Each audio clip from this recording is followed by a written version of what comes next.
பொதுவாக இளைஞர்கள் அதிகமாக கூடுனா அவங்கள கட்டுப்படுத்த முடியாது, கட்டுப்பாடு இருக்காது அப்படின்ற ஒரு பிம்பம் இப்போ வந்திருக்கு. காட்டாற்று வெள்ளம் மாதிரி போயிட்டே இருப்பாங்க, யாரும் கண்ட்ரோல்லையும் இருக்க மாட்டாங்க அப்படின்ற ஒரு பிம்பம் இன்னைக்கு இருக்கு.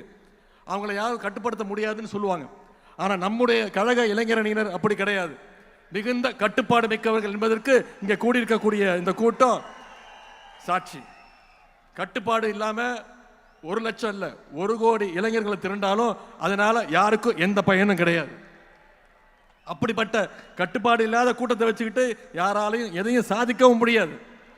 ஆனால் உங்களை மாதிரி கட்டுப்பாடோடு இருக்கக்கூடிய இந்த கூட்டம், கொள்கை கூட்டம், கழகத்திற்கு மட்டுமல்ல, இன்னைக்கு ஒட்டுமொத்த தமிழ்நாட்டுக்குமே மிகப்பெரிய ஒரு பலம்னு என்னால் உறுதியாக சொல்ல முடியும்.